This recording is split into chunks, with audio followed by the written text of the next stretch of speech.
We live in a fiercely competitive society, and those who land on top want to believe that they have earned their success on their own. For example, students who are admitted to prestigious universities often come to believe that their success was their own doing, and those who failed are to blame for their lack of effort. Similarly, when people hear the news of a case of child abuse, they often harshly criticize the parents for being immoral, and never consider the possibility that they might be in the same position if something had been different in their lives. However, when one is successful at something, it is mostly due to good luck. If one has behaved morally throughout life, it is again a matter of good fortune. But the more we think that our success and failure is solely our own doing, the harder it is to learn gratitude and humility. We want to believe that success is not something we inherit, but something we earn by hard work and talent. However, this ideal is flawed. Putting aside the idea of effort, what we call talent consists of three elements. The first is about the genetic lottery, what we happen to be born with. The second one is environmental factors that discover and nurture our potential, especially during infancy, when a large part of our nervous system is formed. Lastly, we have to live in a society that prizes the talents we happen to have. Shohei Ohtani is a great athlete who makes 4 billion yen playing baseball.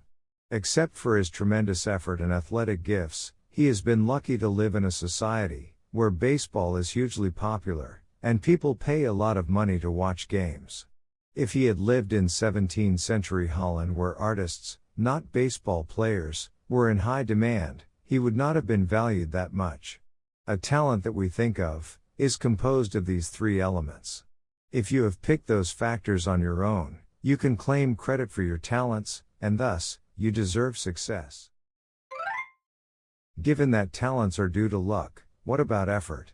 Defenders of meritocracy argue that people who have become successful by working hard are responsible for the success and worthy of praise for their diligence. This is true, up to a point. Effort matters. No one, however gifted, succeeds without working hard to cultivate his or her talent. Nevertheless, there is also an element of luck involved here. If you have been successful because of your effort, what made it possible for you to work hard? In other words, why could you choose to stand, rather than walk away, when you faced difficulties? Why were you able to expect yourself to succeed after hard work, instead of failing? Isn't that due to people around you who expected and supported you to succeed? Isn't that, thanks to the home environment that gave you a sense of security in the face of new challenges? Isn't that because you happened to have small successes in childhood, which gave you greater self-confidence? Our choices make our lives, but those choices are largely influenced by environmental factors beyond our control. The problem is that those who prevail in a competitive society tend to lose the humility to appreciate what has been given to them. The excessive conception of personal responsibility is undermining our empathy and kindness. If our success is our own doing, conversely, those who have failed or committed a crime or some other mistakes are to blame for their own bad choices, so they deserve their poverty, misery, and criticism. Many people seem to agree with this idea. When a child abuse case is widely reported, for instance, social media platforms get flooded with harsh criticisms of the parents. Of course, child abuse is a violation of human rights and should never be tolerated. However, to what extent should one be condemned as one's own fault? Statistics show that over 80% of abusive parents were mistreated by their own parents in their childhood. It is probably because adversity in infancy causes irreversible damage to the developing brain. A study from University of Wisconsin-Madison indicates that people who went through child abuse are more reactive to angry faces and less sensitive to smiles.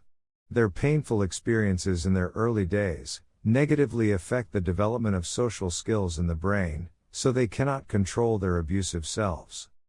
If you have proceeded down the right path, that is mostly because of what has been given.